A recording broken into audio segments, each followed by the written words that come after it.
अब क्योंकि विज्ञान की बात आई है तो डॉक्टर हरीश आप ही से शुरुआत करेंगे, आप पल्मोनोलॉजिस्ट भी हैं। क्या मानते हैं आप, जो शोध हुआ है, क्या शंख बजाने से अच्छी नींद आ जाएगी?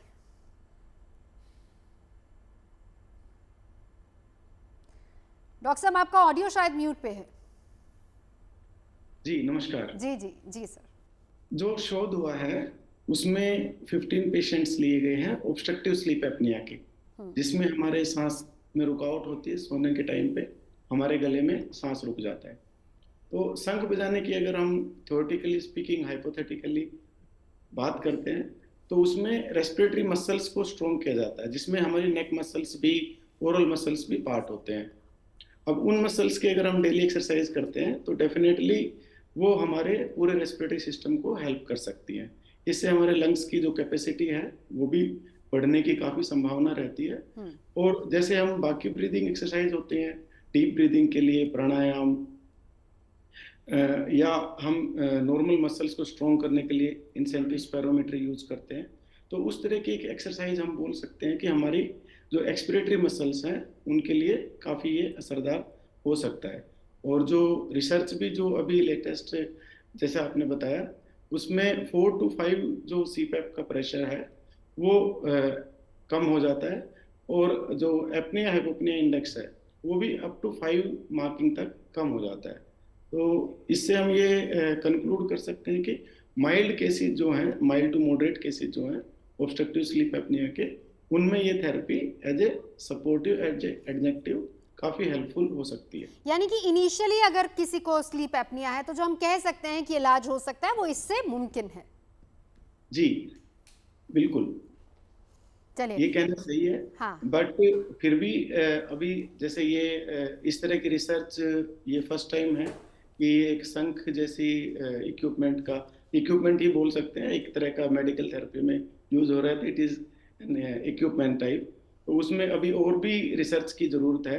जैसे जो आर्टिकल इस पे पब्लिश हुआ है उसमें भी जो रिसर्चर्स हैं उन्होंने भी इसको एक्सटेंड करने की, बाकी लार्ज नंबर ऑफ पेशेंट्स में, लार्ज टाइप ऑफ पेशेंट्स में इसको यूज करने की आगे वो रिसर्च की बात कर रहे हैं।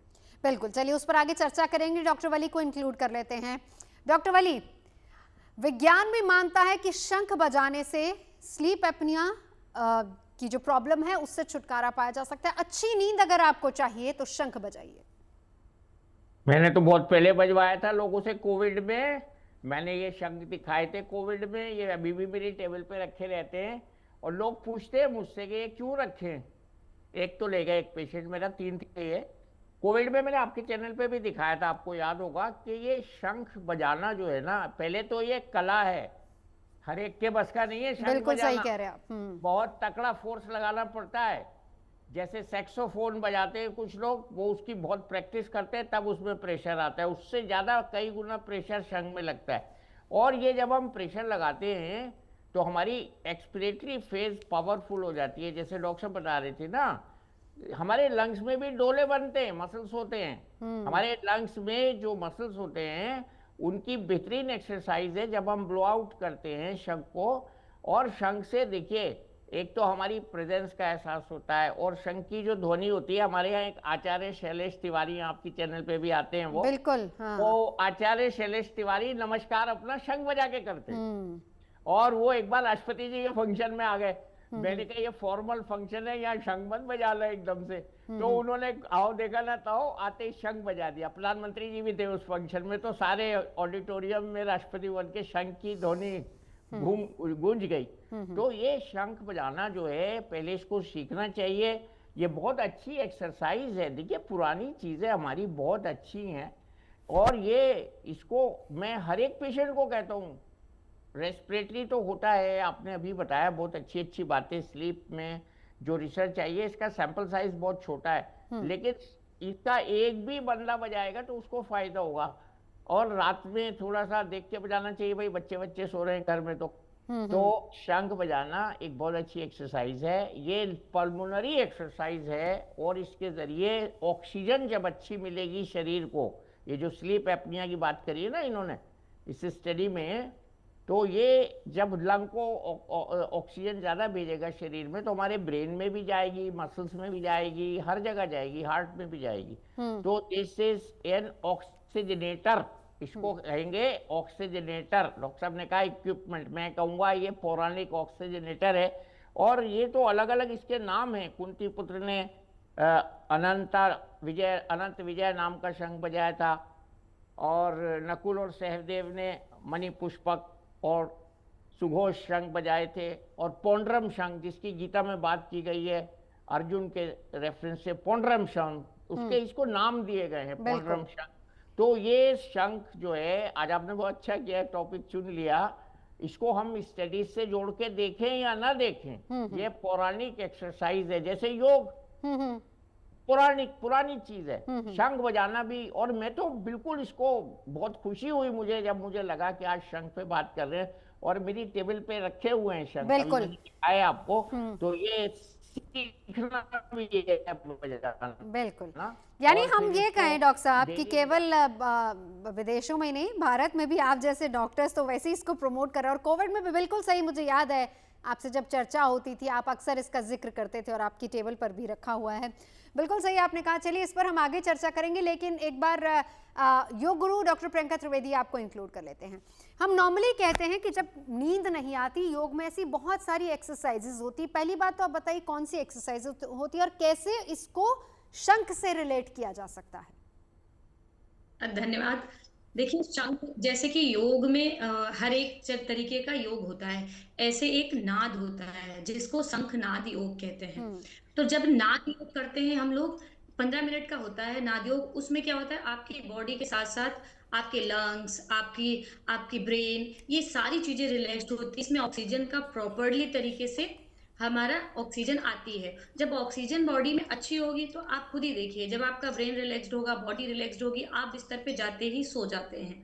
तो इसी तरीके से जो शंखनाद है उसका उपयोग अगर प्रतिदिन 10 मिनट या 5 मिनट के लिए करते हैं तो इससे एक तो हमारा हृदय की गति, हृदय की रक्तचाप अच्छी होती है, और इसके साथ साथ आपकी जो ब्रीदिंग एक्सरसाइज है, आपके जो लंग्स हैं वो पूरी तरीके से, देखिए अभी डॉक्टर साहब ने कहा कि लंग्स की एक्सरसाइज होती है, तो ये एक्सरसाइज में इंक्लूड होता है। अगर हम कोई भी एक्सरसाइज करते हैं तो शंखनाद को अगर हम मान के चलते हैं, आप प्राणायाम ना करें, आप 5 मिनट का शंखनाद कर लें, तो वो प्राणायाम के समान, उससे हमारे लंग्स स्पेंड होते हैं, और लंग्स जितने ज्यादा स्पेंड होते हैं उतनी ज्यादा आपके बॉडी में ऑक्सीजन लेवल अच्छा होता है। शंखनाद के साथ साथ नींद को अच्छा बनाने के लिए आप भ्रामरी प्राणायाम करिए। तो भ्रामरी प्राणायाम कैसे करना है, आप सब हमारे साथ प्रैक्टिस कर सकते हैं। इस तरीके से आप उंगलियों का इस्तेमाल करिए और नाक से सांस लीजिए, फिर दोनों नाक को हल्के हाथों से बंद करते हुए एक्सेल करेंगे, लाइक हमिंग।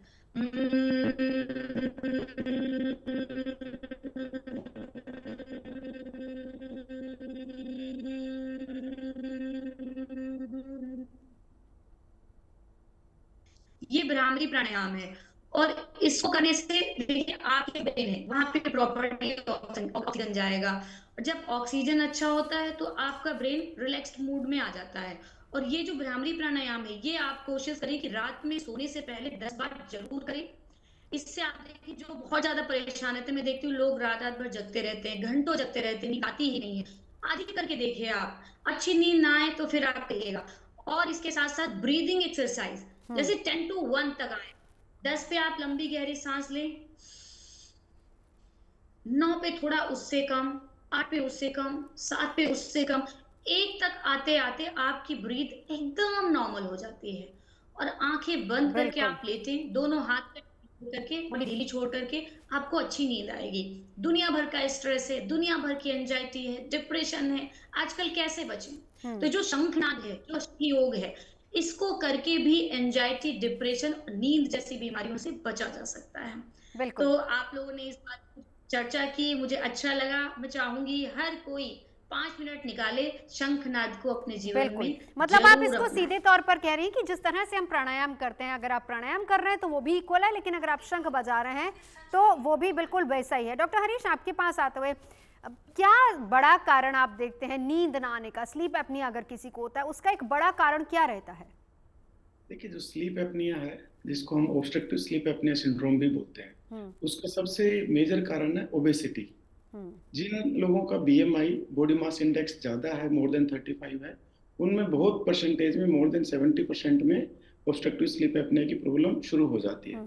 इसके अलावा जैसे हाइपोथायरॉयडिज्म के पेशेंट हैं, थायराइड डिजीज है या हार्ट डिजीज है, स्ट्रोक के पेशेंट्स हैं, डायबिटीज के पेशेंट हैं, या जिनको कोई एनाटॉमिकल एबनॉर्मलिटी है, जैसे अगर हम इस स्ट्रक्चर की बात करें अपने फेस के, शॉर्ट मैंडिबल है, माउथ ओपनिंग कम है, या उनका जो गले का तालू है उसका साइज बढ़ा हुआ है, या टंग का साइज बढ़ा हुआ है, जो इस तरह के पेशेंट्स हैं, उनमें ऑब्स्ट्रक्टिव स्लीप एपनिया काफी कॉमनली पाया जाता है। तो ये पेशेंट्स हैं, इनमें एक सेट ऑफ पेशेंट में शंख बजाने जैसी थेरेपी से रेस्पिरेटरी मसल्स स्ट्रॉन्ग हो सकती हैं, नेक मसल्स, ओरोफेरेंजियल मसल्स स्ट्रॉन्ग हो सकते हैं और उससे फायदा मिल सकता है।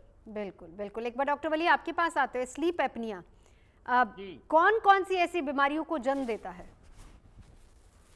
हाँ, ये बहुत इम्पोर्टेंट है। अच्छा, पहले बच्चों से शुरू कर देता हूँ। बच्चों में जब नाक के पीछे का टॉन्सिल, जिसको एडिनॉइड्स कहते हैं, वो बड़ा हो जाता है ना, तब ये बच्चों में भी खर्राटे आते हैं। कुछ मदर्स आती हैं जो डॉक्टर से कहती हैं कि साहब हमारा बच्चा तो घड़घड़ाहट आती है, इसके सांस में सोते हुए चौंक के उठ जाता है, तो ऑक्सीजन की कमी हो जाती है। एक्चुअली एपनिया तो कहते हैं सांस के रुक जाने को। जैसे एनीमिया वर्ड है कि एनीमिया का मतलब zero blood in the body, apnoea का मतलब straight line in the ECG type, सांस रुक गया। तो ऐसा नहीं है, हाइपोनिया होता है, हाइपो वेंटिलेशन होता है लंग्स का। तो आपने कहा कौन कौन सी बीमारियां होती हैं? सबसे पहले तो इसमें ब्रेन को ऑक्सीजन कम जाती है और इससे हमारी स्लीप प्रभावित होती है, हमारा एंगर प्रभावित होता है, गुस्सा ज़्यादा आता है, और बॉडी बिहेव्स इन ए हाइपोक्सिया, यानी ऑक्सीजन की कमी के साथ बॉडी बिहेव करती है। तो हम लोगों के टाइम में तो ये बताया जाता था कि जब ऑक्सीजन बॉडी में कम जाती है तो हर ऑर्गन प्रभावित होता है, और उसका नाम होता था उस समय हमारे टाइम में cloudy swelling of the different organs. तो एपनिया जो है वो उससे बहुत सारी बीमारियों को हम जोड़ते हैं, या हाइपोपनिया, इसका जो आम भाषा में इसको स्लीप एपनिया ही कहते हैं। तो इससे सबसे ज़्यादा जो नुकसान होता है क्वालिटी ऑफ स्लीप पे होता है, लेंथ ऑफ स्लीप पे होता है, और फिर हमारी मेटाबॉलिक जो स्टेटस है वो ख़राब हो जाता है। हमारे शरीर को जो सोने के बाद आराम मिलना चाहिए वो नहीं होता। तो कुछ लोगों को हम रिलेट कर सकते हैं इसको लाइपिड के इंक्रीज होने से, कोलेस्ट्रॉल के बढ़ने से, कुछ लोगों को हम रिलेट कर सकते हैं इसको मेटाबॉलिक सिंड्रोम से, और ये होता ही मोटे लोगों को है ज़्यादा, और एसेंशियली मोटे लोगों को होता है। इसका मतलब ये नहीं कि जो दुबले उनको नहीं होता। जो डॉक्टर साहब ने अभी एनाटॉमिकल एबनॉर्मलिटीज गिनवाई हैं, अगर वो एक दुबले व्यक्ति में हो तो उसको भी होगा। और पहले इसको हम बीमारी नहीं समझते थे। अभी क्या है ना, पहले लोग कहते थे खर्राटे आ रहे हैं, ये वही खर्राटे हैं जिसकी हम बात कर रहे हैं। तो खर्राटे जब आते थे तो लोग कहते थे भैया इसको खर्राटे आ रहे हैं, बस।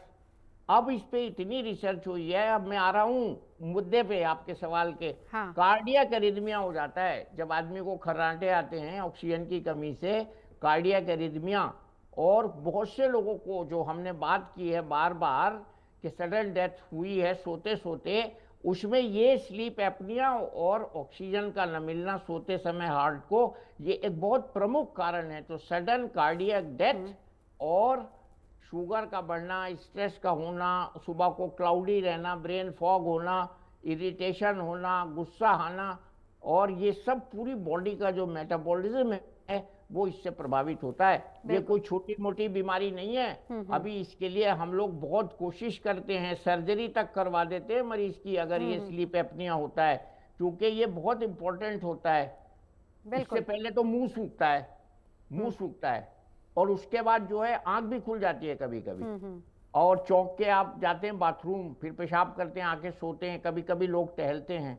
तो ये इंडिकेशन होता है कि आपके हार्ट में कुछ गड़बड़ हुई सोते सोते, एरिथमिया हुआ, या आपको किसी और चीज ने चौंकाया। तो ये बहुत बड़ा आज कार्यक्रम है। यानी ये सीधे सीधे स्लीप एपनिया से जुड़ा हुआ मुद्दा है, हार्ट और स्लीप एपनिया दोनों से, और ऑक्सीजन की कमी से ही होता है। बिल्कुल। मैं आती हूँ डॉक्टर साहब आपके पास एक बार। प्रतीक जी, ऑक्सीजन की कमी इससे होती है, ऑक्सीजन की कमी से नहीं होता, होता तो मोटापे से है। ठीक है। सांस के पैसेज के नैरोइंग से होता है। जैसे साइलेंसर गाड़ी का चोक हो गया, गाड़ी स्टार्ट ही नहीं होगी, ऐसे ही ये गले का जो ट्रैक है ये चोक हो जाता है। ऑक्सीजन की कमी स्लीप एपनिया से होती है, ना कि ऑक्सीजन की कमी से स्लीप एपनिया होती है। और उसी को सही करने के लिए जैसा कि योगाचार्य भी बता रही हैं कि प्राणायाम आप कर सकते हैं, और यहीं पर फिर शंख की भूमिका और ज्यादा बढ़ जाती है। क्यों? आप शंख बजाएंगे तो जाहिर सी बात है कि सिस्टम पूरा ठीक होगा। अगर आप मुझसे जुड़ करके अपनी समस्याओं का समाधान चाहते हैं और चाहते हैं कि आपकी समस्याओं को ज्योतिष के माध्यम से सुलझाया जाए, तो आप हमसे संपर्क कर सकते हैं, जुड़ सकते हैं एस्ट्रो तक पर।